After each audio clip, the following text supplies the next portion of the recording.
रामाय रामभद्राय रामचन्द्राय वेधसे रघुनाथाय नाथाय सीतायाः पतये नमः। अंजनानन्दनं वीरं जानकीशोकनाशनं कपीशमक्षहन्तारं वन्दे लङ्काभयङ्करं। कूजन्तं राम रामेति मधुरं मधुराक्षरम् आरुह्य कविताशाखां वन्दे వాల్మీకికోకిలం। ఈరోజు అయోధ్యాకాండంలో మొదటి సర్గము నుండి 10వ సర్గం వరకు చూద్దాం.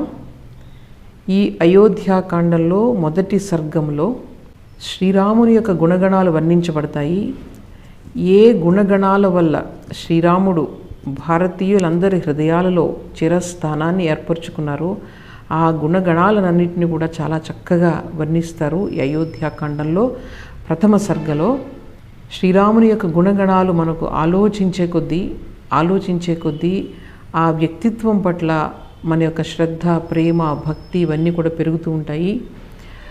అందువల్లనే యుగ యుగాలుగా ఈ శ్రీరాముడు ఈ భరత భూమిలో భారతీయుల హృదయాల్లో చిరస్థాయిగా తన స్థానాన్ని పదిలిపరుచుకున్నారు. మనం ఈ గుణాలను ఆరాధిస్తున్నాం, శ్రీరామునిలో ఉన్న గుణాలను మనం ఆరాధిస్తున్నాం.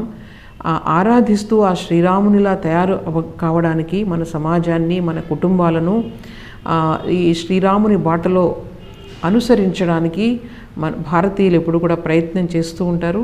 అందువల్ల శ్రీరాముడంటే ఎవరు అన్నది కేవలం మనకు అనుభవైక వేద్యం తప్ప మాటల్లో చెప్పలేం. బయట నుండి ఎక్కడి నుండో వచ్చిన వారికి రాముని యొక్క స్థానం భారతీయుల్లో ఏమిటి అన్నది కేవలం మాటల్లో వర్ణించి చెప్పలేం. మన యొక్క రక్తనాళాలలో కూడా ఈ రామాయణం, శ్రీరాముడు, సీతమ్మ తల్లి వీళ్ళందరూ కూడా నరాల్లో జిన్నించుకుపోయారు. మన యొక్క సమాజ వ్యవస్థను, కుటుంబ వ్యవస్థను ప్రభావితం చేస్తూ వస్తున్నారు యుగ యుగాలుగా కూడా. అందుకే మొన్న ఈ మధ్య అయోధ్యలో జరిగినటువంటి ఈ రామ ప్రతిష్ఠ ఎంతటి ఆనందదాయకమో అందరి హృదయాల్లో మనం అందరం కూడా చూసాము. అసలు ఈ విషయాన్ని, ఈ యొక్క దేవాలయాల యొక్క విశిష్టత, ఇక్కడ శ్రీరాముని యొక్క స్థానం మనలో అది ఈ బాబర్, ఔరంగజేబు వీళ్ళు ఊహించలేరన్నమాట. అందువల్ల ఇటువంటి కొన్ని దుస్సంఘటనలు మన చరిత్రలో జరిగాయి. మనం గుడులను తర్వాత అందులో విగ్రహాన్ని కదా ఆరాధించడం, ఆదర్శాన్ని ఆరాధించడం వల్ల ఈ శ్రీరాముడు మన హృదయాల్లో చిరస్థాయిగా నిలిచిపోయారు. ఈ భారతీయుల యొక్క ఆరాధన విధానం అర్థం చేసుకోవడం అందరికీ కష్టమైంది కాబట్టే ఇటువంటి దుర్ఘటనలు మన చరిత్రలో జరిగాయి. ఏది ఏమైనా మరలా శ్రీరామచంద్రుడు, రామాయణం మన జీవితాలను శాసించాలి.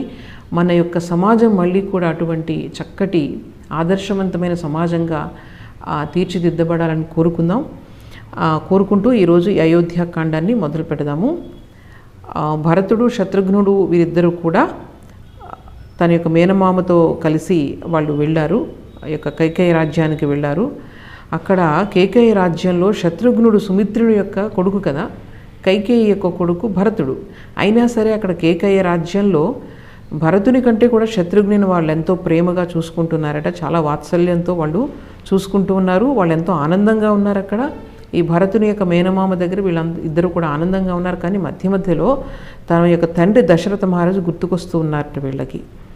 ఇటుపక్క దశరథ మహారాజు తన కొడుకులు నలుగురు కూడా ఎంతో ప్రేమతో ఆయన చూస్తున్నప్పటికీ రాముడు అంటే ఒక ప్రత్యేకమైనటువంటి ప్రేమ ఆయనకు ఉంది. ఏ విధంగా అయితే శ్రీ మహావిష్ణువుకు బ్రహ్మ అంటే ఒక ప్రత్యేకమైన ప్రేమ ఎట్లా ఉందో, సృష్టికర్త బ్రహ్మ అంటే, అదేవిధంగా దశరథ మహారాజుకు శ్రీరాముడు అంటే కొంచెం మనసులో స్థానం అధికంగా ఉంది అని చెప్తున్నారన్నమాట.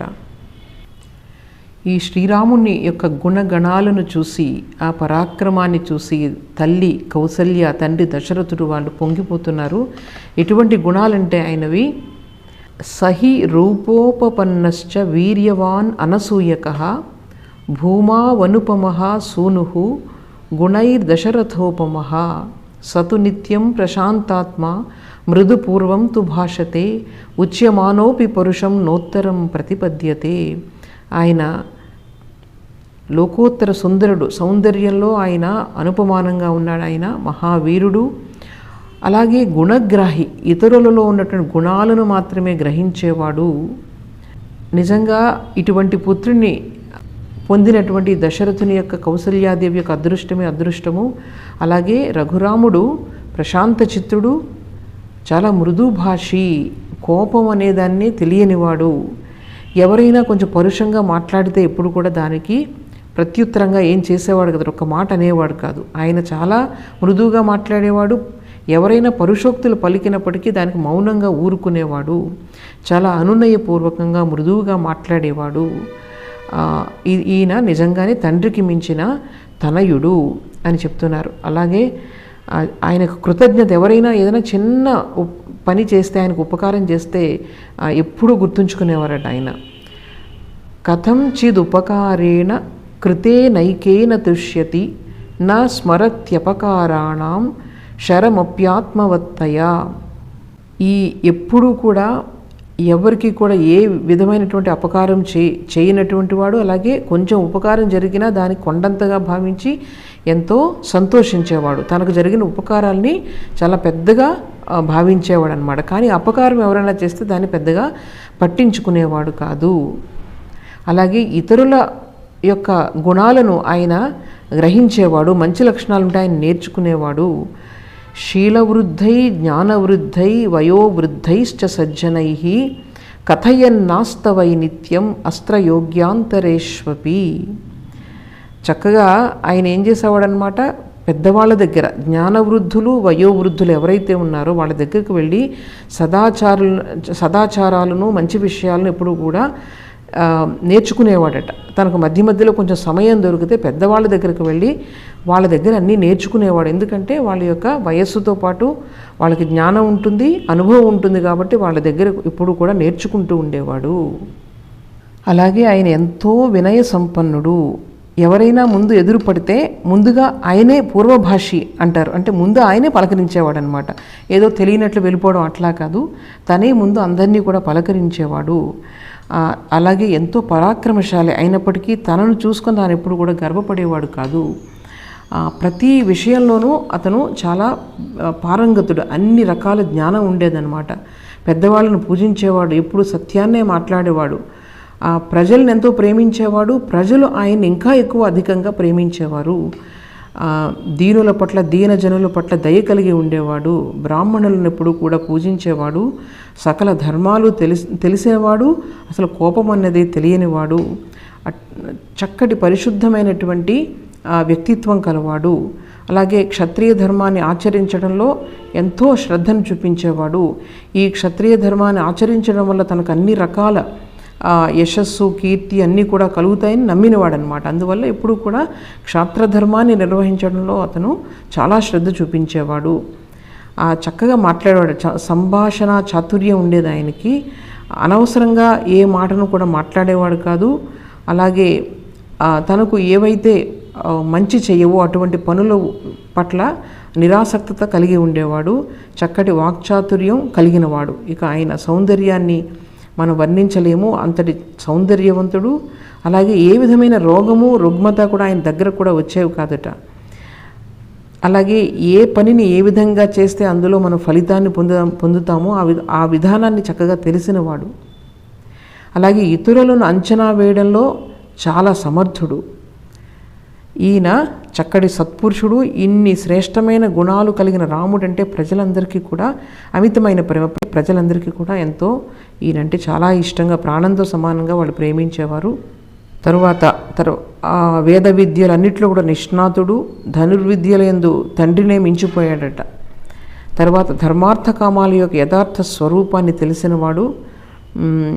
తర్వాత ఈ శాస్త్రార్థాన్ని చక్కగా అర్థం చేసుకొని వాటిని సమన్వయపరచడంలో చక్కటి ప్రావీణ్యత కలిగినటువంటి వాడు. తర్వాత ధర్మానికి చక్కటి వ్యాఖ్యానం ఇవ్వగలిగేవాడు. ధర్మాన్ని ముందుగా ఉంచి తర్వాతే భోగభాగ్యాలను అనుభవించేవాడు. అంటే ధర్మార్థ కామాలలో ధర్మానికి ముందు పీట వేసి తర్వాత అర్థకామాలను అనుభవించేవాడు. అలాగే అర్థశాస్త్రం చక్కగా తెలుసు. రాజు కాబట్టి అర్థశాస్త్రం తెలిస్తే ఈ ఆర్థికపరమైనటువంటి అన్ని రకాల సమస్యలను తీర్చగలుగుతాడు. సో అర్థశాస్త్రం చక్కగా తెలుసు. అతను సంపాదించిన ధనాన్ని 5 రకాలుగా విభజించేవాడట. అంటే దానిని వెచ్చించేవాడు.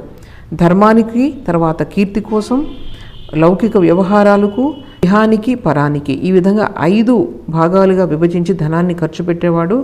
తర్వాత చక్కటి ఇప్పుడు కూడా ఈ సంగీతాన్ని, నృత్యాన్ని, వీటన్నిటిలో కూడా వాటిని ఆనందించేవాడు. వాటిలో కూడా సాహిత్యం, వీటన్నిటి పట్ల కూడా అభిరుచి కలిగినటువంటి వాడు. తరువాత ధనుర్వేదంలో కూడా ఈయనకు ప్రావీణ్యం ఉంది. ఈ గుర్రాలను, ఏనుగులను లొంగదీసుకునే సామర్థ్యం ఉండేది. అందరూ గొప్పగా, మిగిలిన అతిరథులందరూ కూడా ఈయన ఎంతో కూడా మెచ్చుకునేవారు. తర్వాత శత్రుసేనలను అందరినీ కూడా ఆయన నాశనం చేసేవాడు. రాముడు అసూయను, తర్వాత క్రోధాన్ని కూడా జయించాడట. ఎవ్వరిని కూడా ఎప్పుడు అవమానించలేదు ఆయన. సందర్భాన్ని బట్టి అందరితో సర్దుకుపోయేవాడు. తర్వాత సహనంతో ఆయన యొక్క సహనాన్ని భూమితో పోల్చవచ్చు. బుద్ధిలో ఆయన బృహస్పతి, పరాక్రమంలో ఇంద్రుడు. సో ఇన్ని సుగుణాలు ఉన్నాయి. ఈ సుగుణాలన్నిటినీ తలుచుకొని దశరథుడు అనుకుంటున్నాడట, నా రాముడు పరాక్రమంలో దేవేంద్రుడు, తర్వాత బుద్ధిలో బృహస్పతి, ధైర్యంలోనేమో పర్వతంతో పోల్చవచ్చు, పరాక్రమంలో నాకన్నా కూడా ఇతను శ్రేష్ఠుడు, ఎప్పుడు కూడా ప్రజల యొక్క అభివృద్ధిని కోరుతాడు, తర్వాత ప్రజలందరి యొక్క ప్రేమను, మన్ననలను పొందినవాడు. నిజంగా చెప్పాలంటే ప్రజలు నాకంటే కూడా రాముణ్ణి ఎక్కువ ప్రేమిస్తున్నారు. అటువంటి నా రామచంద్రునికి రాజ్యాభిషేకం చేయాలని నా మనస్సు ఎంతో పరితపిస్తోంది. అంతేకాకుండా నిజంగా చెప్పాలంటే భూదేవి కూడా అదే కోరుకుంటుంది, రాముడే రాజు కావాలని చెప్పేసి. ఈ రాముడు రాజు కావాలనే ఈ కోరిక, ఈ రాముడు రాజ్యాన్ని పరిపాలిస్తుంటే నాకు చూసే అదృష్టం ఉందా, అది చూసి నేను స్వర్గానికి పోగలనా అని చెప్పి ఆయన ఆలోచిస్తున్నారట. నేను ఇంతవరకు ఆలోచించాను అతని యొక్క సుగుణాలు ఇప్పటివరకు. ఆ సుగుణాలే కాకుండా ఇంకా ఎన్నో సుగుణాలు ఉన్నాయి నా రామచంద్రునిలో. ఇటువంటి రాముణ్ణి నేను యువరాజుని చేయాలి, మంత్రులందరినీ కూడా సంప్రదించి ఈ రాముని యొక్క రాజ్యాభిషేకానికి త్వరగా ఏర్పాట్లు చేయించాలి అని దశరథ మహారాజు తలచి తన మంత్రులను, సామంతరాజులను, నగర పాలకులను, అధికారులను అందరినీ కూడా పిలిచి సమావేశం ఏర్పాటు చేశాడు. రాముని యువరాజ్య పట్టాభిషేకానికి మనం త్వరపడాలి అని చెప్పి వాళ్ళందరికీ కూడా తెలియజేశారు. తర్వాత కేకయ్య రాజుకు, జనక మహారాజుకు మాత్రం వర్తమానం పంపించలేదట, భరతుడిని పిలిపించలేదట. దానికి అంటే ఎందుకో ఆయన ఒక కీడుని శంకిస్తూ వీళ్ళకి ఆ విషయాన్ని తెలియచేయడం అనమాట. ఆ రాజ్యాభిషేకం అయిపోయిన తర్వాత వాళ్ళకి ఈ విషయం తెలియచేద్దామని చెప్పేసి వీళ్ళిద్దరికీ కూడా సందేశాన్ని పంపించలేదు. ఈ విధంగా సమావేశమైనటువంటి వారందరినీ కూడా ఉద్దేశించి దశరథ మహారాజు చెప్తున్నారు, మా పూర్వీకులందరూ కూడా ప్రజలను తమ సొంత బిడ్డల్లా చూసుకొని పరిపాలించారు. ఈ ఇక్ష్వాకు రాజవంశంలో జన్మించినటువంటి నేను కూడా వారి యొక్క బాటను అనుసరించి లోక కళ్యాణం కోసం నేను పనిచేస్తూ వచ్చాను. ఈ విధంగా ఎన్నో సంవత్సరాలు గడిచిపోయాయి. నా శరీరం కూడా వృద్ధాప్యంలో పడింది. ఇక ఎక్కువ కాలం నేను పరిపాలించలేను. ఈ శరీరం విశ్రాంతిని కోరుకుంటుంది. నా యొక్క పెద్ద కుమారుడు రాముడు పరాక్రమవంతుడు, శత్రు భయంకరుడు, సకల గుణాలను కలిగినటువంటి వాడు. అటువంటి నా రాముడు నా పోలికలనే పొందాడు చాలా విషయాల్లో. అలాగే పుష్యమి నక్షత్రంలో కూడిన చంద్రునిలాగా ఎప్పుడు ప్రకాశిస్తూ ఉన్నాడు. ధర్మ సంరక్షకుల్లో ఇతను శ్రేష్ఠుడు. అటువంటి రామునికి రాజ్యాభిషేకం చేయాలని నేను కోరుకుంటున్నాను. ఇతను నిజంగానే అన్ని లోకాలను, ముల్లోకాలను కూడా మెప్పించగలడు, యోగ్యుడు. నేను ఈ రాజ్యభారాన్ని రామునికి అప్పగించి నేను విశ్రాంతి తీసుకుందామని అనుకుంటున్నాను. తప్పకుండా దీని ద్వారా లోకాభ్యుదయం జరుగుతుంది. ఈ విషయాన్ని నేను అన్ని కోణాల నుంచి కూడా బాగా ఆలోచించి ఈ నిర్ణయాన్ని తీసుకున్నాను. మీరందరూ కూడా ఈ నా నిర్ణయం ద్వారా సుఖపడతారని నేను అనుకుంటున్నాను. దీనికి మీ అభిప్రాయాన్ని తెలియచేయండి. మీ అభిప్రాయం తెలియజేస్తే నేను ముందుకు వెళ్తాను. నేనేదో నన్ను మెప్పించడం కోసం మీరేమీ చేయక్కర్లేదు. మీలో ఏదైనా మనసులో ఏదైనా ఆలోచన ఉంటే మీరు చెప్పండి, అలాగే మనం చేద్దాము. ఇది ఎందుకంటే మన యొక్క రాజ్య సంక్షేమానికి సంబంధించిన విషయం కాబట్టి మనందరం కూడా సమిష్టిగా ఆలోచించి మంచి నిర్ణయం తీసుకోవాలి. ఇక్కడ కూడా చూడండి, ఒక ధర్మ సూక్ష్మం. కేవలం రాజు కదా అని చెప్పి తను ఇష్టం వచ్చినట్లు ఆయన చేయట్లేదు. ప్రతి వాళ్ళను కూడా అక్కడ సమావేశపరిచి వాళ్ళ యొక్క అభిప్రాయాలను తెలియచేయడానికి ఆయన అవకాశాన్ని ఇస్తున్నారు. సో ఆయన అంటున్నారు, మిమ్మల్ని అందరినీ కూడా అందుకే నేను రప్పించాను, మీరందరూ కూడా నేను పిలిచిన వెంటనే కూడా వచ్చారు. ఎప్పుడూ కూడా ఒక్కరే ఒక నిర్ణయాన్ని తీసుకుంటే అది మంచి ఫలితాలను ఇవ్వకపోవచ్చు, అందువల్లనే మీ అందరినీ పిలిపించాను. మీరందరూ కూడా తటస్థంగా ఉన్నారు, ఎందుకంటే మీకు ఇందులో బాంధవ్యం కానీ ఇటువంటివి ఏం లేదు కాబట్టి మీరు చెప్పే నిర్ణయం నిష్పాక్షికంగా ఉంటుంది. అందువల్ల మీకు మేమందరం కూడా సమానమే కాబట్టి పూర్వాపరాలు బాగా ఆలోచించి నిష్పక్షపాతంగా ప్రజాక్షేమాన్ని దృష్టిలో ఉంచుకొని మీరందరూ కూడా నిర్ణయం చెప్పగలుగుతారు. అందువల్ల మిమ్మల్ని అందరినీ కూడా నేను ఆలోచిస్తున్నాను. నాకు పుత్ర పక్షపాతం ఉండొచ్చు, వేరే రకంగా ఉండొచ్చు, కానీ మీరందరూ కూడా దూరం నుంచి చూస్తున్నారు కాబట్టి మీలో ఇటువంటిదేమీ ఉండదు కాబట్టి మీది నిష్పక్షపాతంగా ఉంటుంది మీ యొక్క నిర్ణయం అని చెప్పి నేను మిమ్మల్ని అందరినీ కూడా సమావేశపరిచానని చెప్పి ఆయన కూర్చుంటారు. ఈ మాట విన్న వెంటనే వీళ్ళందరూ కూడా ఆనందంతో కేరింతలు చేశారట, మహదానందపడిపోయారు. వాళ్ళందరూ కూడా చప్పట్లు చరిచారు, సాధు సాధు అంటూ తమ ఆమోదాన్ని తెలియచేశారు. తెలియచేస్తూ అప్పుడు వాళ్ళు ఏమన్నారంటే, నిజంగా మీరు పలికిన మాటలన్నీ కూడా అక్షర సత్యాలు, మీరు ఎన్నో సంవత్సరాల నుంచి ఈ రాజ్యభారాన్ని మోస్తూ వస్తున్నారు, తప్పకుండా మీరు విశ్రాంతి తీసుకోవాలి, రాముణ్ణి యువరాజుగా తప్పకుండా నియమించండి, మా అందరూ ఎంతో ప్రియమైన వాడు రాముడు. తరువాత నిజంగా మాకు చూడాలనుంది, రాముడు పట్టాభిషిక్తుడై ఆ శ్వేత ఛత్రం తన పైన ఉంటే కనుక, తన పట్టపు టేనుగుపై అంబారీపై ఊరేగుతూ ఉంటే మాకు చూడాలని ఎంతో ఉబలాట పడుతున్నామని చెప్పి ఒక్క మాటతోనే వాళ్ళందరూ కూడా తమ యొక్క ఆమోదాన్ని ఆనందాన్ని తెలియచేస్తే అప్పుడు దశరథ మహారాజు ఏమిటంటే, ఈయనకు ఆశ్చర్యం వేస్తుంది. ఒక్కసారి కూడా వాళ్ళు ఏం అనలేదు, అయ్యో మీరు వెళ్ళిపోతున్నారా అని చెప్పి ఒక్క మాట కూడా వాళ్ళు అనలేదన్నమాట.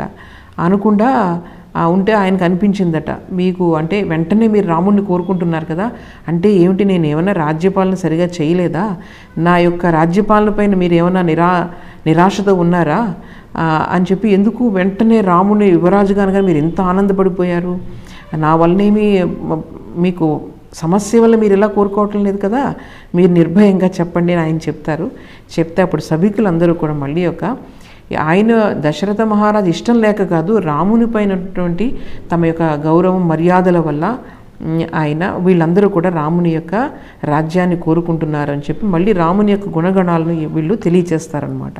తెలియచేస్తూ దశరథ మహారాజుతో వీళ్ళందరూ అంటారు, నీ యొక్క కుమారుడు రాముడు సకల కళ్యాణ గుణాభిరాముడు, ఎంతో బుద్ధిమంతుడు, గుణాలలో అతను దేవతలతో సమానుడు, అందరికీ ఇష్టమైనవాడు.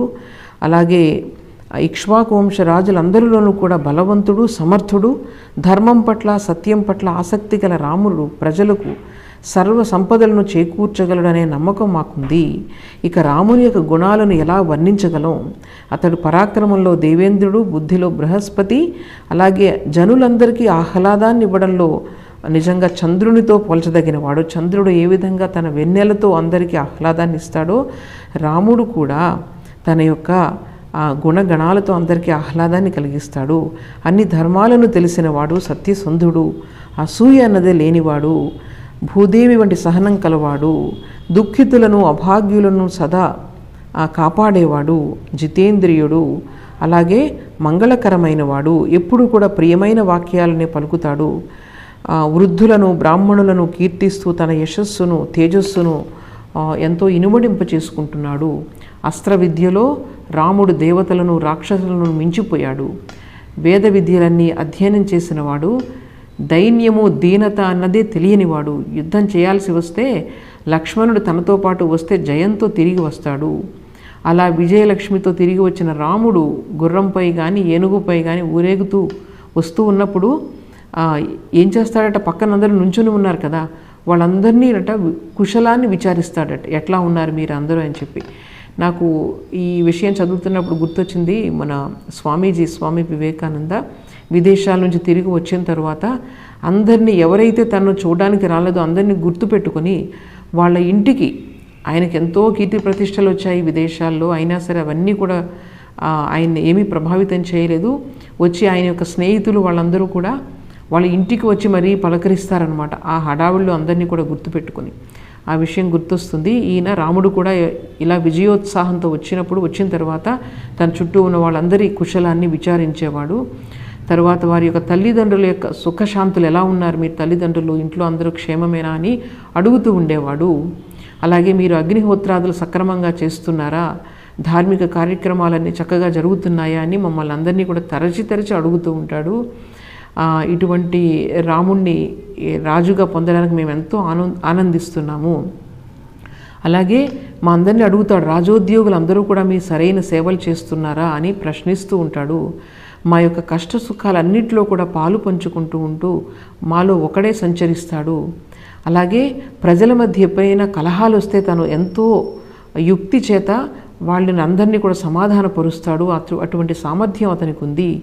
ఆహా, రాముని యొక్క రూపాన్ని ఎలా వర్ణించగలం, ఆయన యొక్క ముఖార విందాన్ని చూస్తే ఎంతో ఆనందం కలుగుతుంది. ఎంతో మెలకువతో ప్రజలను కలిగినటువంటి సమర్థుడు. ఇంద్రియాలను జయించాడు కాబట్టి ఎప్పుడు కూడా చెడు మార్గాల వైపుకు పోడు. ఆగ్రహం వచ్చినా అనుగ్రహం వచ్చినా ఎదుటివాడు ఫలాన్ని పొందకుండా తప్పించుకోలేడు. రామబాణాన్ని తిరుగులేదంటారు కదా, ఆ విధంగా అనుగ్రహం వచ్చినా ఆగ్రహం వచ్చినా అది ఆ ఫలితాన్ని లక్ష్యాన్ని అయినా సాధించి తీరేవాడు. నిజంగా రాముడు నీ పుత్రునిగా జన్మించడం నీ పూర్వజన్మల సుకృతంగా మేము భావిస్తున్నాము. అలాంటి యోగ్యుడైన రాముడు ఎప్పుడూ కూడా ఆనందంతో ఆరోగ్యాలతో వర్ధిల్లుతూ మమ్మల్ని పాలించాలని మేమందరం కూడా ముక్త కంఠంతో కోరుకుంటున్నాం. స్త్రీలు, పురుషులు, అబాల వృద్ధులు అందరూ కూడా రాముని కొరకే మేము ఎప్పుడు కూడా భగవంతుని ప్రార్థిస్తూ ఉన్నాము. అటువంటి రాముని యువరాజుగా పట్టాభిషిక్తిని చేసి మా యొక్క కోరికను తీర్చు ఉత్తమ గుణాలు కలిగినటువంటి ఈ లోకాభిరాముణ్ణి యువరాజుగా పట్టాభిషిక్తిని చెయ్యి అని చెప్పి వీళ్ళందరూ కూడా ఏకకంఠంతో దశరథ మహారాజుకి విన్నవించుకుంటారు. దీనితో 2వ సర్గ ముగుస్తుంది. ఈ విధంగా దశరథ మహారాజు సభికులు శ్రీరాముణ్ణి ప్రశంసించడం చూసి చాలా ఆనందించి వాళ్ళతో, నాకు కూడా చాలా సంతోషంగా ఉంది, నా పెద్ద కుమారుణ్ణి ఇలాగా రాజుగా చేయడానికి, యువరాజు పట్టాభిషేకానికి అన్నీ కూడా ఏర్పాట్లు చేయిస్తాను మీ అభీష్టం మేరకు అని చెప్పి వశిష్ఠ మహర్షిని పిలిచి మీరు అన్నీ దీనికి సంబంధించినటువంటి ఏర్పాట్లు చేయాలి అని చెప్పి అభ్యర్థిస్తారు. అప్పుడు వశిష్ఠుడు ఈ బ్రాహ్మణులను, మంత్రులను వీళ్ళందరినీ కూడా పిలిచి అన్ని రకాల ఏర్పాట్లు చేయమని ఆయన ఆదేశిస్తారనమాట. అంటే ఈ బంగారం, రత్నాలు, రకరకాల ధాన్యాలు, నూతన వస్త్రాలు, తేనె, నెయ్యి, రథాలు, తర్వాత ఆయుధాలు, చతురంగ బలాలు వీటన్నిటిని కూడా సిద్ధం చేయండి. ఈ రాజ్యాభిషేకానికి ఏవైతే అవసరమవుతాయో వాటన్నిటినీ చెప్పి ఆయన సిద్ధం చేయమంటారు. పట్టపుటేనుగులను చక్కగా తెల్లటి వస్త్రాలు ధరింప చేయమంటారు. ఇది పట్టాభిషేకం కాబట్టి అంతా కూడా తెల్లని వస్త్రాలు అనమాట, ఎక్కడ చూసినా సరే తెల్లటి వస్త్రాలు ధరింప చేయమంటారు. గొడుగు, తెల్లటి గొడుగు కావాలట. ఈ బంగారు కలశాలు, తర్వాత మంచి వృషభాలు, వీటన్నిటికీ చక్కటి బంగారం ధరింప చేయున్న ఎద్దులు, ఇవన్నీ కూడా రాజుగారి యాగశాలకు మీరు తీసుకొని రండి. దేనిని కూడా మర్చిపోకుండా మీరు అన్నీ కూడా సమకూర్చి పెట్టండి. అలాగే ఈ నగర ద్వారాలన్నింటినీ కూడా చక్కటి చందనపు నీటితో కడగండి, పుష్పమాలలతో అలంకరించండి, సువాసనలు వెదజల్లే ధూపాలను కూడా చాలా వెలిగించండి. ఈ బ్రాహ్మణులు, అతిథులు కూడా చక్కగా భోజనం చేసేటట్లు వారికి భోజనాలు పెట్టండి. రేపు ఉదయానికల్లా కూడా ఈ వంటలన్నీ కూడా సిద్ధంగా ఉండాలి. సూర్యోదయం అవ్వగానే కూడా బ్రాహ్మణులందరూ కూడా ఈ వేదవాక్యాలు పలుకుతారు. అందువల్ల వారి కూర్చునేందుకు చక్కటి ఆసనాలు ఏర్పాటు చేయండి. అంటే ప్రతి చిన్న విషయం కూడా ఏది మర్చిపోకుండా ఆయన ఆదేశాలు ఇస్తున్నారు. అలాగే చెప్తున్నారు, వీధులన్నీ కూడా చక్కగా కడిగించండి, కడిగి చక్కటి రంగవల్లులు వేయండి. తర్వాత ప్రజలకు ఆనందాన్ని కలిగించే చక్కటి నాట్యాలు ఇవన్నీ కూడా ఏర్పాటు చేయండి. తర్వాత దేవాలయాలన్నింటిలో చక్కటి నైవేద్యాలు దానిని నివేదించండి, చక్కటి దక్షిణలు ఇవ్వండి. యోధులందరినీ పిలిపించి వాళ్ళని అందరినీ కూడా చక్కగా రాజప్రసాదానికి ముందు నిలబడమని చెప్పండి. ఈ విధంగా దశరథుడు ఏ విధంగా అయితే కోరుకుంటారో ఆ విధంగా వశిష్ఠుడు ఉద్యోగులందరికీ కూడా ఆదేశాలను ఇచ్చారు.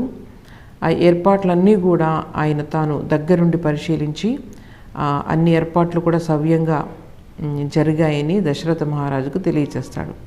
అప్పుడు దశరథుడు రాముణ్ణి సభామండపానికి రమ్మని ఆయన పిలిపిస్తారు. ఈ సామంతరాజులు అధికారులు కూడా వివిధ రాజ్యాల నుంచి వచ్చారు. ఆ రాజ్యాల నుంచి వచ్చి రాముడి గురించిన వారి యొక్క అభిప్రాయాలను దశరథునికి తెలియచేస్తున్నారు. సూర్యోదయానికి ముందే వాళ్ళు వచ్చి అక్కడ సభాస్థలానికి వచ్చి దశరథుని వాళ్ళు కలుసుకున్నారు. దశరథ మహారాజు ఈ సామంతరాజులందరితో కూడా ఆయన మాట్లాడుతూ ఉన్నారు. ఈ లోపల చక్కటి రూపంతో రాముడు వస్తున్నాడు. చక్కగా అంటే ఎంతో టీవీగా హుందాగా ఆయన నడుచుకొని వస్తున్నాడు.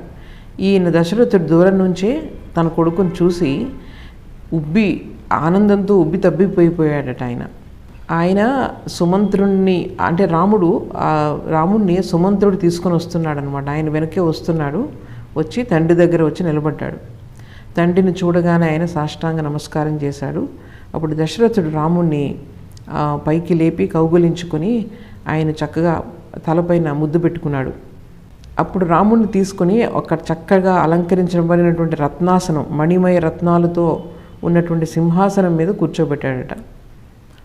ఆ సింహాసనం మీద కూర్చున్న రాముని యొక్క శోభ చూసి అందరూ కూడా ఎంతో ఆనందిస్తున్నారు. దశరథుడైతే అలాగే ఆ కళ్ళు ఆర్పకుండా చూస్తున్నాడట.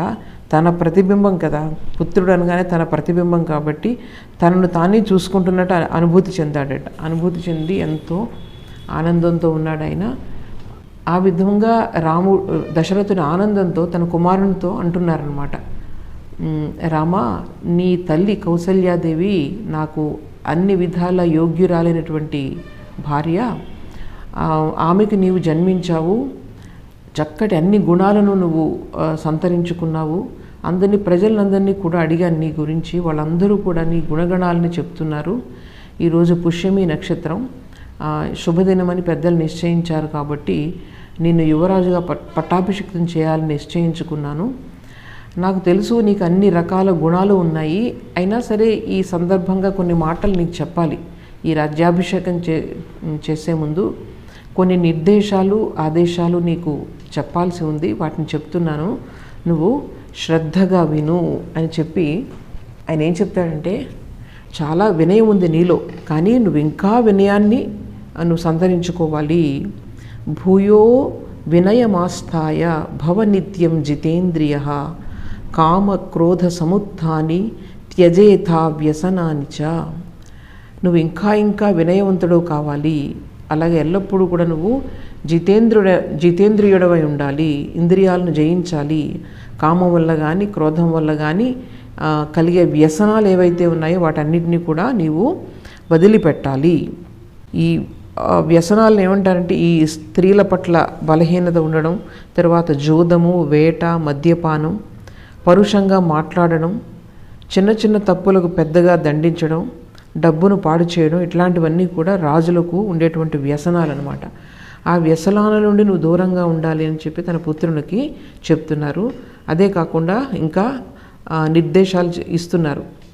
పరోక్షంగా ఈ గూఢచారుల ద్వారా నీ రాజ్య విశేషాలను, ఇతర రాజ్యాల విశేషాలను తెలుసుకొని తగిన విధంగా నువ్వు దానికి వ్యవహరించాలి.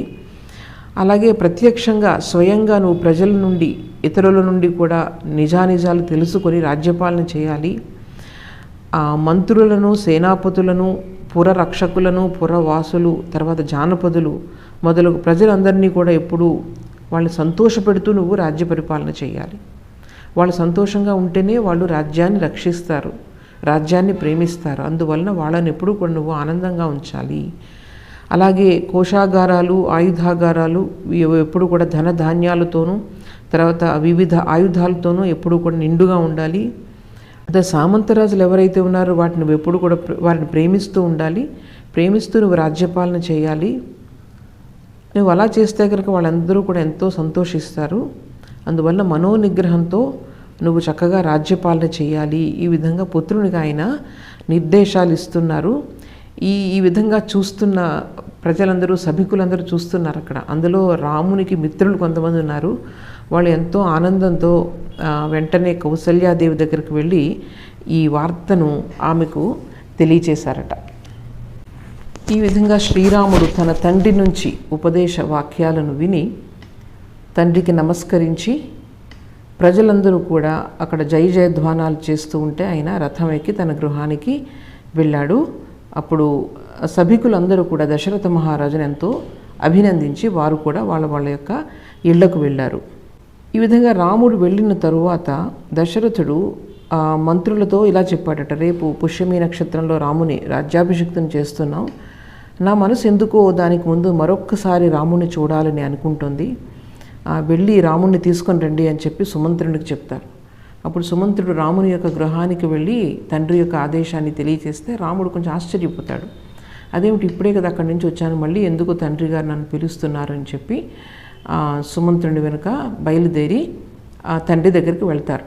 వెళ్ళిన తర్వాత నమస్కరించిన తర్వాత రాముణ్ణి దశరథుడు కౌగిలించుకొని ఈ విధంగా మాట్లాడతాడనమాట. చూడు నాయనా, నేను వృద్ధుడిని అయిపోయాను, ఎన్నో రకాల దానాలు యజ్ఞాలు సత్కారాలు అన్నీ కూడా చేశాను, బ్రాహ్మణులకు పుష్కలంగా దక్షిణలు అవన్నీ కూడా ఇచ్చాను, అన్ని సుఖాలను అనుభవించాను, దేవతా రుణాలు ఋషి రుణాలు తీర్చుకున్నాను, ఈ సంతానం ద్వారా ఈ పితృ రుణాన్ని కూడా తీర్చాను, చేయవలసిన ధర్మాలన్నీ కూడా నేను చేశాను. ఇక ఈ రాజ్యాభిషేకం చేస్తే అన్ని విధాలైన బాధ్యతల నుండి కూడా నేను ముక్తుడనవుతాను. నేను ఏ విధంగా చెప్తున్నాను నీవు అలా చెయ్యి.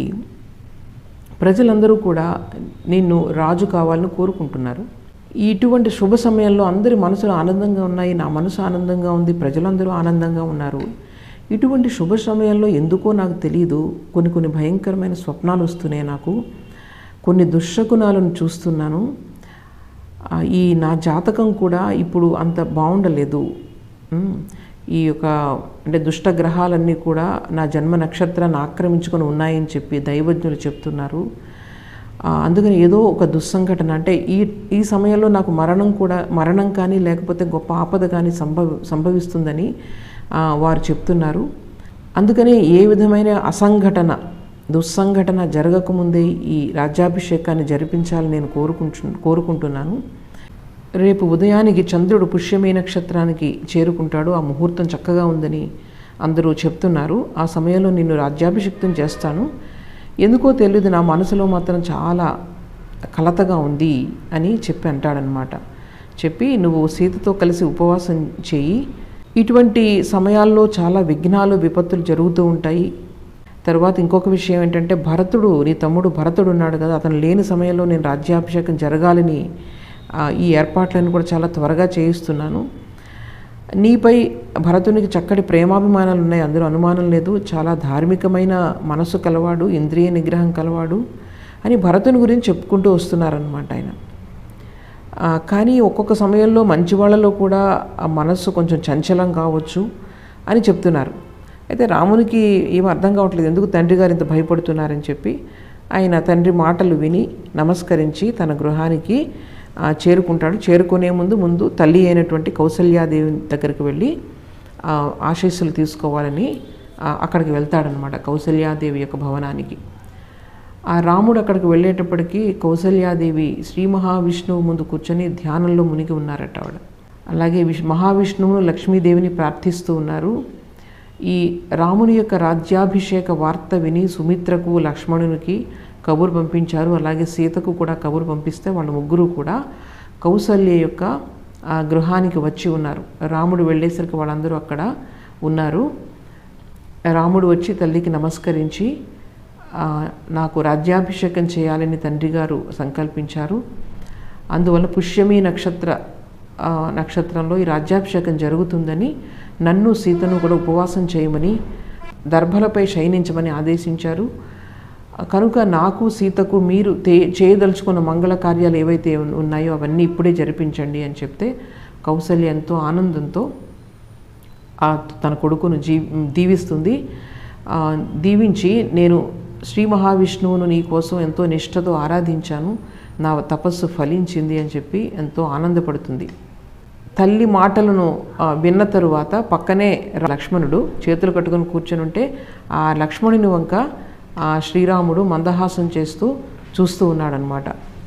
ఇత్యేవ ముక్తో మాత్రేదం రామో భ్రాతరమబ్రవీత్ ప్రాంజలిం ప్రహ్వమాసీనం అభివీక్ష్య స్మయన్నివ.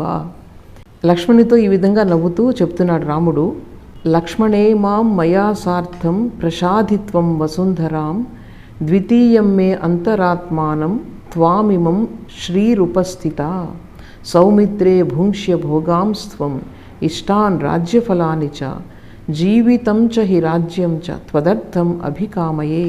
ఓ లక్ష్మణ, నీవు నాకు ప్రాణంతో సమానం, కనుక ఈ కోసల రాజ్యలక్ష్మి నిన్ను కూడా చేరినట్లే నాతో కలిసి నువ్వు ఈ యొక్క రాజ్యాన్ని పరిపాలించు, నీకు కావలసిన అన్ని భోగాలను కూడా అనుభవించు. తర్వాత ఈ రత్నాలు, నీకు కావలసినటువంటి అమూల్యమైన రత్నాలు, వస్త్రాలు, ఆభరణాలు కూడా నువ్వు అనుభవించు. అంటే ఈ రాజ్యం నన్ను వరిస్తుందంటే నిన్ను కూడా వరించినట్లే. ఈ రాజ్యం ఎందుకు, నా ప్రాణాలు కూడా నీవే, వీటన్నిటినీ కూడా ఈ యొక్క మొత్తం అధికారాన్ని అంతటినీ కూడా నేను నీకోసమే నేను కోరుకుంటున్నాను అని చెప్పి ఎంతో ప్రేమతో తన యొక్క సోదరునితో లక్ష్మణునితో పలికి శ్రీరాముడు కౌసల్య సుమిత్ర తల్లులిద్దరికీ కూడా పాదాభివందనం చేసి ఆ సీతాదేవితో పాటు తన భవనానికి వెళ్తారు. దశరథ మహారాజు వశిష్ఠ మహర్షితో సీతారాములను ఈ ఉపవాస దీక్ష చేయించమని ఆయన ఆదేశిస్తారు. అందుకని వశిష్ఠుడు రాముని యొక్క గృహానికి వెళ్తారు. గృహానికి వెళ్తే దూరం నుంచి చూసి దశరథుని యొక్క రథానికి ఎదురేగి తాను ఆయనను చేయబట్టుకుని రథంలో నుండి దింపి ఆయన భవనంలోనికి తీసుకుని వెళ్తారు. అప్పుడు వశిష్ఠ మహర్షి రాముడితో, నీకు ఉదయమే రాజ్యాభిషేకం చేయాలని నీ తండ్రి గారు సంకల్పించారు, అందువల్ల ఈ రాత్రి నీవు ఉపవాస వ్రతం చేయాలి, సీత కూడా ఈ వ్రతంలో పాల్గొంటుంది అని చెప్పి ఆయన ఆ ఉపవాస వ్రతాన్ని ప్రారంభించి ఆయన తన గృహానికి వెళ్ళిపోతారు. అప్పుడు రాముడు కొంతసేపు తన మిత్రులతో గడిపి వాళ్ళని కూడా పంపివేసి తాను తన అంతఃపురంలోనికి వెళ్తారు. ఈ రాముని భవనంలో ఇంకందరూ కూడా ఎవరైతే ఉన్నారో స్త్రీ పురుషులు అక్కడ పనిచేసే వాళ్ళందరూ కూడా ఆనందోత్సాహాలతో వాళ్ళు కేరింతలు కొడుతూ ఎప్పుడు తెల్లవారుతుందా అని ఎదురు చూస్తూ ఉన్నారట. వశిష్ఠ మహర్షి రాముని భవనం నుండి రథంలో వెళ్తూ ఉంటే మొత్తం ఈ అయోధ్య నగరంలో కోలాహలం చూస్తున్నారు. అందరూ కూడా గుంపులుగా చేరి ఆ రాత్రి నృత్య గానాలతో వీధులన్నీ నిండిపోయారట. నిండిపోయి ఈ అందరూ ఆబాల వృద్ధులు అందరూ కూడా ఎప్పుడు తెల్లవారుతుందా, రాముని రాజ్యాభిషేకం ఎప్పుడు చూద్దామా అని ఎదురు చూస్తూ ఉన్నారు. వీధులన్నీ కూడా వాళ్ళ ఇంటి ముందు నీళ్లు చల్లి చక్కటి రంగవల్లులు వేశారు, ఇండ్ల మీదేమో పతాకాలు ఎగురవేశారు. ఇంకా వాళ్ళు సూర్యోదయం కోసం ఎదురు చూస్తూ ఉన్నారు. ఈ వశిష్ఠ మహర్షి ఆ పండుగ వాతావరణాన్ని చూస్తూ రథం మీద వెళ్తూ ఉంటే ఈ జనాలందరూ కూడా మహర్షి యొక్క రథానికి దారి ఇస్తున్నారు.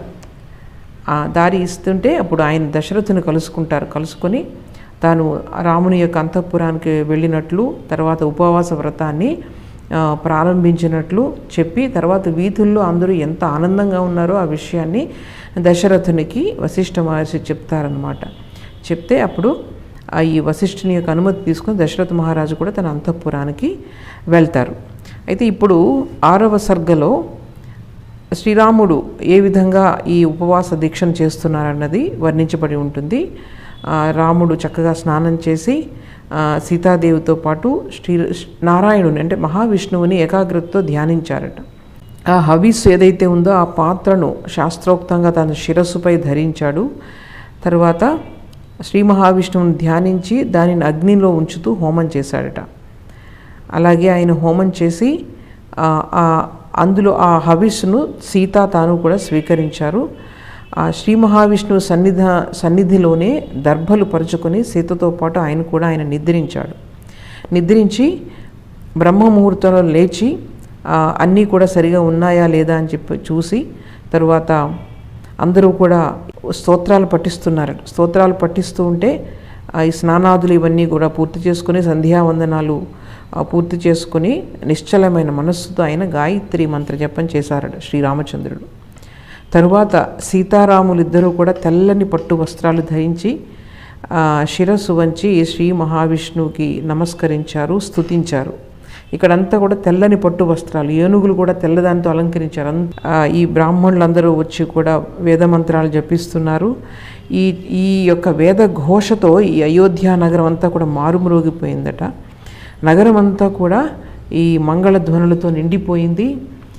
ప్రజలందరూ కూడా తమ ఇళ్ళే కాదు వీధుల్లో కూడా తోరణాలు కట్టారు. ఆ తర్వాత నీళ్లు చల్లి దాని అంతా కూడా మార్గం అంతా కూడా పువ్వులతో అలంకరించారు.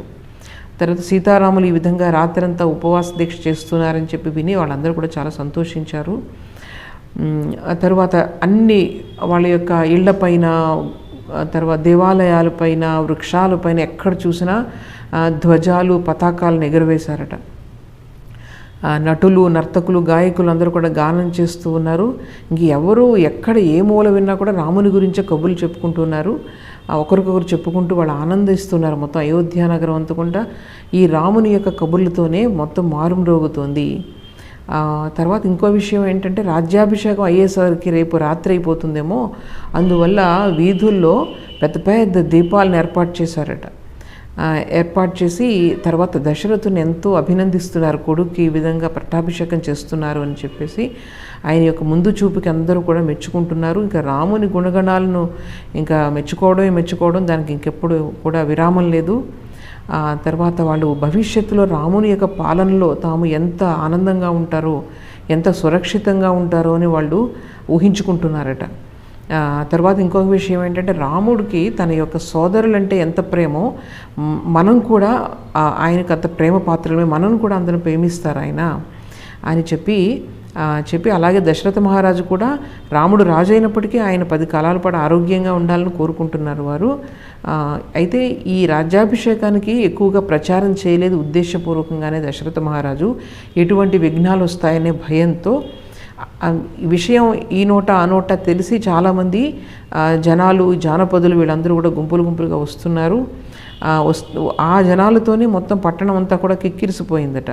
ఎక్కడ చూసినా పండగ వాతావరణమే ఉంది. అందరూ ఆనందంతో, కేరింతలతో చాలా ఆహ్లాదకరంగా ఉంది మన యొక్క అయోధ్య నగరం. దీనితో 6వ సర్గ. దశరథుని యొక్క 3వ పట్టపురాణి అయినటువంటి కైకేయి భరతుని తల్లికి ఈ విషయం ఇంకా శ్రీరామ పట్టాభిషేకం గురించి ఇంకా తెలియదు. అక్కడ కైకేయి భవనంలో ఆమె యొక్క దాసి మంథర కైకేయికి చాలా ఇష్టమైన దాసి.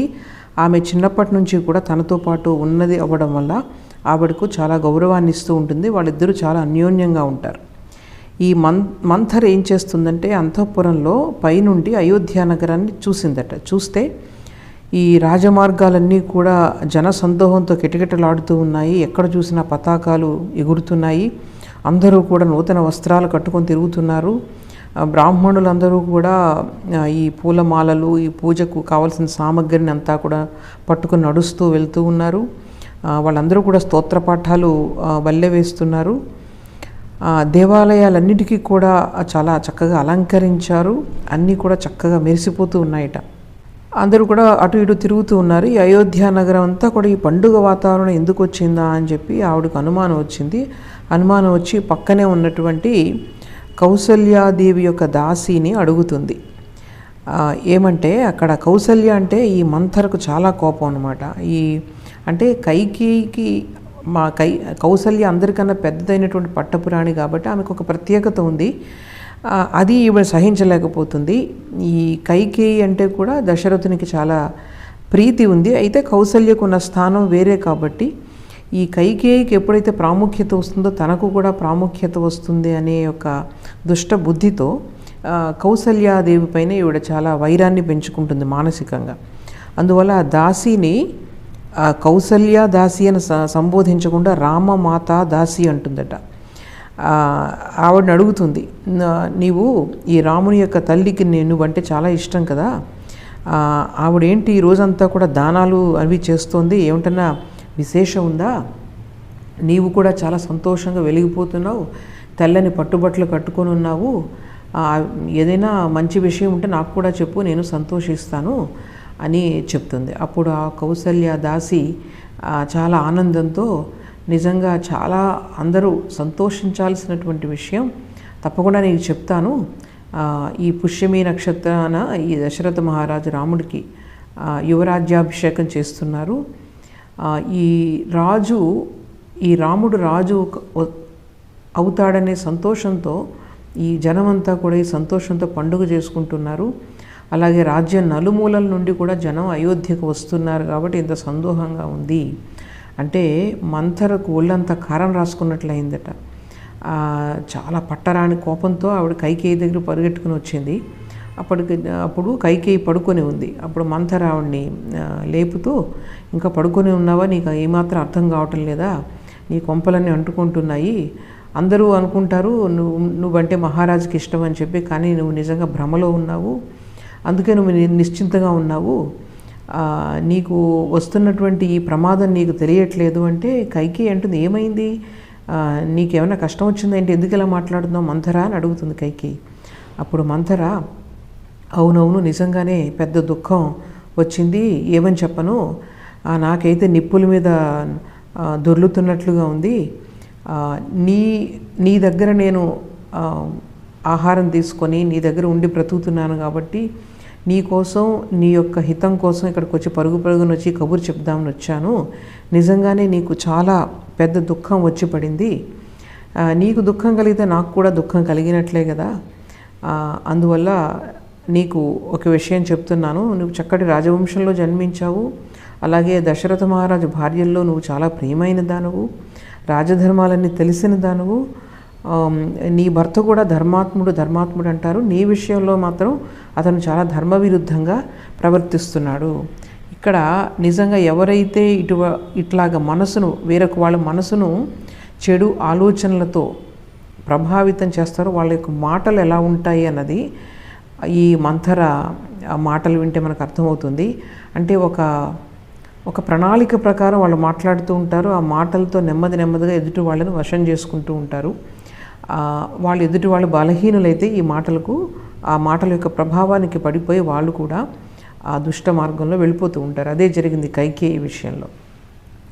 మంథర అంటుంది, నిజంగా నువ్వు చాలా అమాయకురాలివి, తెల్లనివన్నీ పాలని, నల్లనివన్నీ నీళ్ళని నమ్ముతావు నువ్వు, అందుకే నిన్ను నీ భర్త ఇంత సులభంగా మోసం చేస్తున్నాడు, నీ దగ్గర ఏవేవో కబుర్లు చెప్పి నిన్ను మభ్యపెడుతూ ఉంటాడు, కానీ అసలు ప్రాముఖ్యత అంతా కూడా కౌసల్యకే ఇస్తున్నాడు.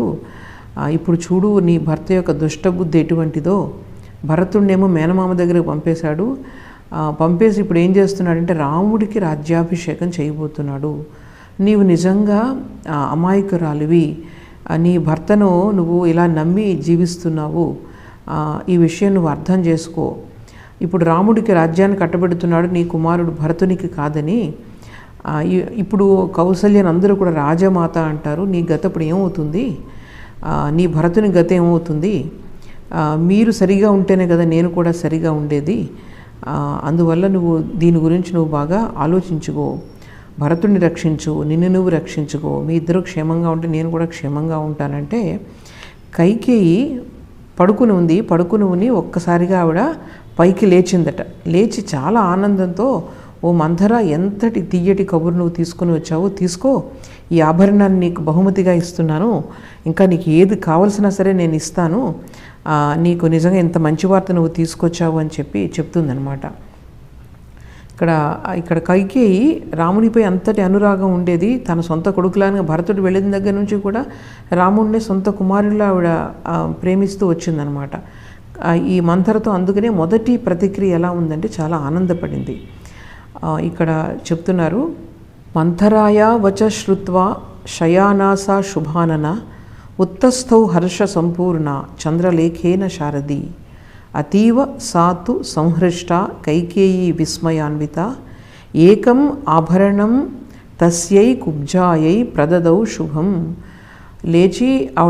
ఆవిడ లేచి చాలా ఆనందంతో తన యొక్క ఒక ఆభరణాన్ని తీసి ఈ కుబ్జ అంటే ఒక గూను ఉండేదట ఈ మంథరకి, ఆ కుబ్జ అనే ఈ మంథర కోసం ఒక చక్కటి ఆభరణాన్ని ఇచ్చిన తర్వాత దత్వా త్వాభరణం తస్యై కుబ్జాయై ప్రమదోత్తమ కైకేయీ మందరాం దృష్ట్వా పునరేవ అబ్రవీదిదం. ఈ విధంగా ఇచ్చి మంథరతో ఈ విధంగా అందట, ఏమందంటే ఇదం తు మంథరే మహ్యం ఆఖ్యాసి పరమం ప్రియం ఏతన్మే ప్రియమాఖ్యాతు కిం వా భూయః కరోమితే రామేవా భరతేవాహం విశేషం నోపలక్షయే తస్మాత్ తుష్టాస్మి యద్రాజా రామం రాజ్యేభిషేక్ష్యతి. అంటే ఓ మంథర, ఈ విషయం నాకెంతో ఆనందం కలిగిస్తోంది. ఇంతటి సంతోషకరమైన వార్తను తీసుకుని వచ్చిన నీకు ఇంతకంటే నేను ఏమి ఇవ్వగలను? రామభరతులిద్దరూ కూడా నాకు సమానులే. రామేవా భరతేవాహం విశేషం నోపలక్షయే. నాకు ఆ ఇరువురిలో ఏమాత్రం కూడా హెచ్చుతగ్గులు కనిపించవు. కనుక మహారాజు శ్రీరాముని పట్టాభిషేకం చేస్తున్నందుకు నేను ఎంతో సంతోషపడుతున్నాను. అంతేకాదు, నీవు తెలిపినటువంటి ఈ రామ పట్టాభిషేక శుభవార్త నాకు ఎంతో ప్రియమైనది.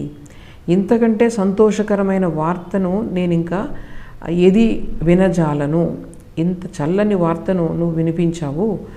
నీకు ఏం కావాలంటే అది ఇస్తాను, వెంటనే కోరుకో అని చెప్తుందనమాట.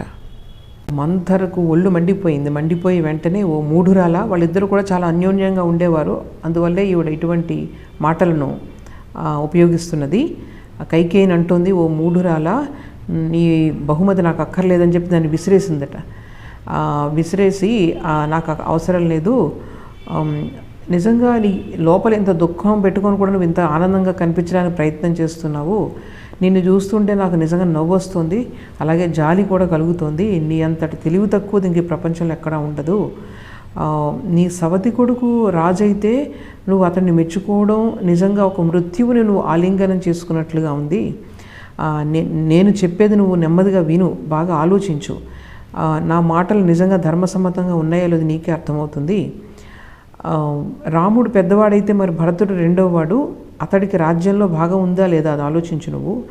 అందువల్ల రాముడు ఎప్పుడు భరతుడంటే భయంతో ఉంటాడే కానీ ప్రేమతో ఉండడు. ఎవరిని చూసి భయపడుతున్నామో వారి వల్ల ప్రమాదం నిజంగా వస్తుంది కదా. అందువల్ల రాముడు భరతుడిని ఎప్పుడు శత్రువుగా చూస్తూ భయపడుతూనే ఉంటాడు. ఇలా రకరకాలుగా చెప్తూ ఉంటుందన్నమాట. ఇప్పుడు రాముడికి లక్ష్మణుడు విశ్వాసపాత్రుడు, భరతునికేమో శత్రుఘ్నుడు విశ్వాసపాత్రుడు. అందువల్ల వాళ్ళిద్దరి వల్ల మనకు పోటీ ఏం రాదు. ఆ పోటీ ఉన్నదల్లా భరతుని వల్లే వస్తుంది. అందువల్ల ఆ లక్ష్మణ శత్రుఘ్నులిద్దరూ కూడా అనుచరులుగా ఉన్నారు. తర్వాత వాళ్ళు చిన్నవాళ్ళు కాబట్టి వాళ్ళకి రాజ్యాధికారం దక్కదు. ఈ రాముడికి భరతుడికి వీళ్ళిద్దరి మధ్య పోటీ ఉంటుంది. రాముడు చాలా విద్వాంసుడు, రాజనీతి దక్షుడు, బాగా అన్నీ తెలిసినవాడు. అందువల్ల ఈ రాముని వల్ల ఈ భరతునికి నిజంగానే ప్రమాదం వస్తుంది. ఆ ప్రమాదాన్ని తలుచుకుంటే నాకు ఏదోలా అనిపిస్తుంది. కౌసల్యమ ఇంత అదృష్టవంతురాలు, పట్టమహిషిగా మారుతుంది. ఇప్పుడు రాజమాత అంటారు అందరూ కూడా. నీ గతి నిజంగా అధోగతి అవుతుంది. నీవు కౌసల్య ముందు ఒక దాసిలాగా నువ్వు ఉండాలి. అలాగే రాముడికేమో భరతుడు ఒక సేవకునిలాగా ఉండాలి. సీత ముందు నీ మిగతా కోడళ్ళు అందరూ కూడా బానిస బ్రతుకులు అవుతాయి అని చెప్తే కైకేయి ఇంకా పాపం ఆవిడ ఇప్పుడు కూడా అంటుంది, నీ యొక్క ఇటువంటి మాటలు కట్టిపెట్టు. రాముడు ఎవరు అనుకున్నావు? సర్వధర్మాలు తెలిసినవాడు, సర్వ విద్యా పారంగతుడు, పెద్దలకు సేవ చేసి విద్యాబుద్ధులు చక్కగా నేర్చుకున్నవాడు, నిర్మలమైన చరిత్ర కలవాడు, సత్యవ్రతుడు, దశరథ మహారాజుకు పెద్ద కొడుకు, అతడే యువరాజ్య అభిషేకానికి అన్ని విధాల అర్హుడు. అలాగే తమ్ముళ్ళంటే రాముడికి తన తమ్ముళ్ళంటే ఎంత ఇష్టమో, ఒక తండ్రిలాగా కన్న తండ్రిలాగా చూస్తాడు. ఒక తమ్ముళ్ళనేంటి మొత్తం అందరినీ, ప్రజలందరినీ కూడా పుత్రవాత్సల్యంతో చూస్తాడు. నువ్వెందుకు ఇలాగా ఈ బుద్ధి సరిగా లేదు, అందుకే నీకు ఈ గూనితనం వచ్చింది, అందువల్లనే ఈ రాముడిలో నువ్వు దోషాలు వెతుకుతున్నావు అని చెప్పి మంథరుడు చాలా చివాట్లు పెడుతుంది. రాముడికి పట్టాభిషేకం అయితే భరతునికి కూడా పట్టాభిషేకం అయినట్లు కదా. నిజంగా మంచి రోజులు వస్తాయని సంతోషపడకుండా నువ్వు ఇవన్నీ పెట్టి నువ్వు అనవసరమైన ఆలోచనలు నువ్వు ఆలోచిస్తున్నావు. ఇది నీకు తగింది కాదు. రాముడు నాకు భరతుడు ఎంత అంటే నాకు ఎంత ప్రేమో రాముడు అంటే కూడా అంతే ప్రేమ. ఆ తర్వాత మరో విషయం ఏంటంటే రాముడు కౌసల్య కంటే కూడా నన్నే ఎక్కువగా ప్రేమిస్తాడు, గౌరవిస్తాడు. నీకు ఆ విషయం తెలీదు. నిజంగా రాముడు రాజు అయితే ఈ భరత లక్ష్మణ శత్రుఘ్నులందరూ కూడా రాజులు అయినట్లని తెలుసుకో నువ్వు. వాళ్ళకు అటువంటి భేదబుద్ధి ఎన్నడూ లేదు, ఇకపై ఉండదు కూడా. అంటే మంథర, ఓ రాణి, నీ మేలు కోరి నేను చెప్తున్నాను, నువ్వన్నీ కూడా నా మాటలు పెడచెవిని పెడుతున్నావు. రాజ్యాన్ని ఎప్పుడు కూడా పెద్ద కుమారునికే ఇస్తారు, పెద్ద కుమారుని రాజు చేస్తారు. నువ్వు అన్నట్లుగా ఎప్పుడు భరతుడు ఎప్పటికీ కూడా రాజు కాలేడు. ఇంకా ఈ రాజవంశంలో భవిష్యత్తులో ఎప్పుడు కూడా భరతుని పేరు ఎక్కడ కనిపించదు. నీ మేలు కోసం నేను చెప్తుంటే నువ్వేంటో నా మాటలు నువ్వు అర్థం చేసుకోలేకపోతున్నావు అని చెప్పి ఈ రాముడు రాజు అయితే భరతుడిని చంపేస్తాడు, దేశం నుండి బహిష్కరిస్తాడు. ఎవరైనా నా వాళ్ళు అంటేనే వాళ్ళ మీద ప్రేమాభిమానాలు ఉంటాయి. ఈ భరతుడినేమో చిన్నతనంలోనే మేనమామల ఇంటికి పంపించేశారు. మీ ఇద్దరికి కూడా భరతునిపై ప్రేమ లేకుండా పోయింది. నిజంగా భరతుడు అంటే విశ్వాసంగా ఉంటే శత్రుఘ్నుని కూడా భరతునితో పాటు దూరంగా పంపేశావు. కనీసం శత్రుఘ్నుడైనా ఇక్కడ ఉంటే కనుక భరతుని శ్రేయస్సు గురించి ఆలోచించి నన్ను కొంచెం నా మాటలకు ఆమోదం తెలిపేవాడు. అతను కూడా దూరంగా ఉన్నాడు. కనుక నువ్వు బాగా ఆలోచించు. అలా రకరకాలుగా ఆవిడ యొక్క మనసును ఇంకా కలుషితం చేయడానికి ప్రయత్నం చేస్తూ ఉందన్నమాట. తర్వాత ఇంకొక మాట కూడా అంటుందన్నమాట, నీవు యవ్వనంలో ఉన్నప్పుడు కౌసల్యను నువ్వు చులకన చేసి చూసేదానివి. ఆ కౌసల్య ఆ పగ మనసులో ఉంటుంది. ఇప్పుడు ఆవిడ పట్టమహిషి అయితే కనుక నీ మీద ఆ పగను తీర్చుకుంటుంది. రాజ్యాభిషేకం అయిన వెంటనే రాముడు అధిపతి అవుతాడు. భరతుడేమో అవమానాల పాలవుతాడు. అందుకే రాజ్యాధిపత్యం రాగానే నీకు నీ కొడుకుకి కూడా వినాశనం తప్పదు. అందువల్ల ఏదో ఒక మార్గం ద్వారా నువ్వు రాముణ్ణి రాజ్యం నుండి వెళ్ళగొట్టేటట్లు చూడు. తండ్రి రాజ్యానికి భరతుణ్ణి రాజును చెయ్యి. నీకు, నీ బంధువులకు, తర్వాత నాకు కూడా శ్రేయస్సు కలుగుతుంది అని చెప్తుందన్నమాట. కైకేయి మనస్సు నెమ్మదిగా ఈ మంథర యొక్క మాటలకు ప్రభావితం అవడం మొదలుపెట్టింది. అప్పుడు కైకేయి అంటుంది, నీ మాటల్లో ఉన్నటువంటి అర్థం నాకు ఇప్పుడిప్పుడే బోధపడుతోంది మంథర. రాముని రాజ్యాభిషేకాన్ని ఎలాగైనా ఆపాలని ఇప్పుడు నా మనస్సు తహతహలాడుతుంది. నాకేమీ తోచటం లేదు, నీవే ఏమన్నా ఆలోచన చెప్పు అంటే అప్పుడు మంథర, నీకన్నీ తెలుసు అయినా సరే నానుడు నువ్వు సలహా అడుగుతున్నావు. పూర్వం ఒకసారి దేవాసురులు యుద్ధం చేసే సమయంలో ఇంద్రుడు ఇతర రాజులతో పాటు నీ భర్త సహాయం కోరాడు. ఆ యుద్ధానికి దశరథ మహారాజు నిన్ను కూడా తీసుకుని వెళ్ళాడు. మీరంతా కలిసి దండకారణ్య ప్రాంతంలో తిమిధ్వజుడనే రాక్షసుని యొక్క బలగాలను ఎదుర్కొన్నారు. వారిలో శంబరుడు అనేవాడు బహుమాయావి దేవతలందరినీ జయించి ఇంద్రునితో తలపడ్డాడు. ఆ మహాయుద్ధంలో గాయపడ్డ వారిని రాక్షసులు రాత్రిపూట నిర్దాక్షిణ్యంగా చంపడం మొదలుపెట్టారు. ఆ సమయంలో దశరథ మహారాజు కూడా యుద్ధంలో ఆయన బాగా గాయపడ్డాడు. రథంలోనే ఆ విధంగా ఒళ్ళు తెలియకుండా పడిపోయి ఉన్నాడు. అప్పుడు నీవు రథసారథ్యం చేసి అతి నేర్పుగా ఆయన్ని కాపాడావు. అయినా రాక్షసులు అక్కడికి కూడా వచ్చి దశరథుని చంపేందుకు ప్రయత్నించారు. అప్పుడు కూడా నువ్వు చాలా చాకచక్యంతో నీ భర్తను రక్షించుకున్నావు. నీ సాహసానికి, నీ యొక్క చాతుర్యానికి మెచ్చుకొని అప్పుడు దశరథ మహారాజు ఎంతో సంతోషంతో నీవు నాకు ప్రాణదానం చేశావు, కనుక నీకు 2 వరాలు ఇస్తానవి కోరుకో అంటే అప్పుడు నువ్వు పతి యొక్క ప్రాణాలు కాపాడడం నా ధర్మం కదా అని చెప్పి ఆయన్ను ఆ 2 వరాలు నువ్వు అడగలేదు, కానీ ఆయన నిన్ను కోరుకోమని బలవంత పెట్టారు. అప్పుడు నువ్వు నాకు ఎప్పుడు కావాలో ఆ సమయంలో కోరుకుంటానని చెప్పి ఆయనతో అన్నావు. ఇప్పుడు దానికి సమయం వచ్చింది. ఆ 2 వరాలు ఇప్పుడు కోరుకో. ఆ 2 వరాలు ఏంటంటే భరతునికి యువరాజ్య పట్టాభిషేకం చేయమని, ఇంక రెండవది రాముణ్ణి 14 ఏళ్ల పాటు వనవాసం వెళ్ళమని. ఈ 2 వరాలు కోరుకో. అప్పుడు ఈ 14 ఏళ్లలో కూడా భరతుడు ఈ రాజ్యంలో తన యొక్క రాజరికాన్ని, తన పాలనను సుస్థిరం చేసుకునే సమయం వస్తుంది, సరిపోతుంది ఆ సమయం. అందువల్ల ఈ విధంగా కోరుకో అని చెప్పి ఆ వరాలు ఎలా అడగాలో అది కూడా నేను చెప్తాను. ముందుగా నీ నగలన్నీ కూడా తీసి పక్కన పెట్టు. ఒక చిరిగిపోయిన చీరను ధరించు, కోపం నటించు, నీ అలక గృహంలో అలక పాన్పులో పడుకో. అప్పుడు మహారాజు వచ్చి నీతో ఏం మాట్లాడినా సరే నువ్వు మాట్లాడద్దు అసలు. అప్పుడు ఏడుస్తూ నువ్వు నేల మీద దొర్లుతూ ఉండు. అప్పుడు ఆయన హడిలిపోతాడు. ఏమీ బాధపడకు, నీకేంటి, ఏం దుఃఖం కలిగింది చెప్పు, నీకు ఏది కావాలంటే అది ఇస్తాను అని చెప్పి నీకు ఇప్పుడు ప్రమాణం చేస్తాడు. అప్పుడు నువ్వేం చేస్తావంటే సరైన సమయం చూసి ఈ యొక్క వరాలను నువ్వు కోరుకో. నీకు మాట ఇస్తాడు కాబట్టి ఇంకా వరాల నుంచి తన మాటను తిరిగి వెనక్కి తీసుకోలేడు. అతను ధర్మాత్ముడు కాబట్టి, ఆడిన మాట తప్పడు కాబట్టి అని చెప్తుందనమాట. ఈ మంథర పన్నిన పన్నాగానికి ఈ కైకేయి అంగీకరిస్తుంది. ఇంకా మంథర ఎలా చెప్తే అలాగా చేస్తుందనమాట. అప్పుడు చేసి అప్పుడు ఈ మంథర్కి ఎంతో ప్రశంసిస్తుంది. నిజంగా ఇప్పుడు భరతుడు పట్టాభిషేకం అయిన తర్వాత నీకు చక్కటి సన్మానం చేస్తాను, నా దగ్గరున్న దాసీజనమంతా కూడా నీకు సేవలు చేసేటట్లు చేస్తాను, నీకు అన్ని వైభవాలు నీకు కల్పిస్తాను, ఈరోజు నీవు నాకు ఎంతో ఉపకారం చేశావు అని చెప్పి కైకేయి మంథరను ఎంతో ప్రశంసిస్తుంది. ప్రశంసిస్తే అప్పుడు మంథర అంటుందన్నమాట, అనవసరంగా ఇటువంటి మాటలతో వృధా చేస్తున్నావు, ఈ లోపల రాముడు పట్టాభిషేకం అయిపోతుంది, చేతులు కాలాక ఆకులు పట్టుకొని ఏం లాభం, నువ్వు వెంటనే ఈ కార్యరూపంలో పెట్టు, ఇప్పుడు నేను చేస్తున్నవన్నీ కూడా వెంటనే రంగంలోకి దిగు, రాజును వెంటనే పిలిపించు, నీ యొక్క చాతుర్యాన్ని ప్రదర్శించి నువ్వు అనుకున్న పన్నాగాన్ని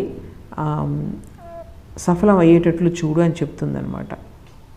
అప్పుడు కైకేయి అంటుంది, నేను ఇప్పుడే ప్రతిజ్ఞ చేస్తున్నాను, రాముడు అడవులకు వెళ్ళాలి, తర్వాత భరతుని పట్టాభిషేకం కూడా జరగాలి, లేకపోతే నేను ఇక్కడే మరణిస్తాను అని చెప్పి అంటుందన్నమాట.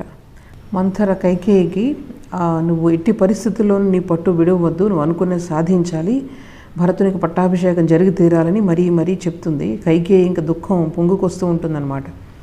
ఆవిడంటుంది, నేను అసలు నిజంగా ఈ యొక్క వరాలు తీరకపోతే కనుక అసలు నేను ఇంట్లో నుండి చీకటి గదిలో నుంచి బయటికి రాను, అసలు అన్నమే తినను, నీళ్ళే తాగను, నేను ప్రాణత్యాగం చేస్తాను అని చెప్పి ఒక చీకటి గదిలో కటిక నేలపై పడుకుంటుందన్నమాట. ఆవిడ ముఖం అంతా ఎర్రగా అయిపోయిందట. ఆ నేలపై రత్నహారాలు మాణిక్యాలన్నీ కూడా ఆ నేలపై ఆ చీకట్లో మెరుస్తూ ఉన్నాయి, నక్షత్రాల్లో మెరుస్తూ ఉన్నాయట. మొత్తం ఈ మంథర యొక్క ప్రభావానికి కంప్లీట్గా ఒక బానిస అయిపోయింది కైకేయి. ఈ లోపల దశరథ మహారాజు ఆయన ఈ పట్టాభిషేక ఏర్పాట్లతో చాలా సమయం లేకుండా ఉన్నారు. అయితే మధ్యలో ఇప్పటివరకు అన్నీ బాగా జరిగాయి, ఎవరికి కూడా విషయాలు చాలామందికి చెప్పడం జరగలేదు. ఈసారి నేను కైకేయి దగ్గరికి వెళ్ళి కైకేయికి వార్తను స్వయంగా చెప్పడం మంచిది అని అనుకున్నారు ఆయన. అనుకొని అక్కడ కైకేయి యొక్క మందిరంలోకి ప్రవేశించారు. ఎంతో చక్కగా ఉన్నటువంటి ఆ కైకేయి మందిరంలోనికి ఈ దశరథుడు ప్రవేశించారు. ఎప్పుడూ కూడా కైకేయి ఎదురు వచ్చి స్వాగతం పలుకుతూ ఆయన తీసుకుని వెళ్ళేది, కానీ అక్కడ అటువంటి జాడ ఏమీ లేదు, అంతా కూడా నిర్మానుష్యంగా ఉంది. మనసులో ఏదో ఆయన కీడును శంకిస్తూ అక్కడ ద్వారపాలకుని అడిగారు, ఏమైంది అని అంటే ద్వారపాలకుడు చెప్తాడు, రాణిగారు చాలా కోపంగా ఉన్నారు, ఆమె ఇప్పుడు అలకాగృహంలో ఒంటరిగా ఉన్నారు అని చెప్తే దశరథుడు చాలా నిరుత్సాహంతో దుఃఖంతో నిండిన మనస్సుతో ఆ కోపగృహాన్ని చేరుకున్నాడట. ఆ నేలపై మరణించిందల్లా ఆవిడ పడుంది, కటిక నేలపైన ఆమె జుట్టంతా కూడా విరబోసుకొని ఉంది. అప్పుడు కైకేయిని చాలా అనునయిస్తూ దశరథ మహారాజు చెప్తున్నారు, ఎందుకు ఇలా ఉన్నావు ఈరోజు, ఎందుకు నా పైన నీకు ఇంత కోపం వచ్చింది, నిన్నెవరైనా అవమానించారా, దూషించారా, ఏ కారణం చేత ఈ గృహంలో ఒంటరిగా పడి ఉన్నావు, నీవు అడిగితే నేను ఏదైనా చేయడానికి నీకు సిద్ధంగా ఉన్నాను కదా, ఉన్నప్పుడు ఎందుకు అంత దుఃఖిస్తున్నావు, పోనీ ఏదైనా అనారోగ్యంతో బాధపడుతున్నావా, ఆ బాధ ఏంటో నాకు చెప్పు, నేను రాజవైద్యులను పిలిపిస్తాను, లేదా ఏమైనా సహాయం కావాలని అనుకుంటున్నావా, లేదా ఎవరైనా నీకు అపకారం తలపెట్టారా, నిన్ను సంతోషపెట్టడానికి నిజంగా నేను ఏం చేయాలో నాకు చెప్పు, నిన్నెవరైనా కష్టపెడితే వాళ్ళని చంపమన్నా నేను చంపుతాను, ఒకవేళ నేను స్వయంగా చంపరాదు అనే నియమం ఉంటే కనుక ఎవరితోనైనా చంపిస్తాను,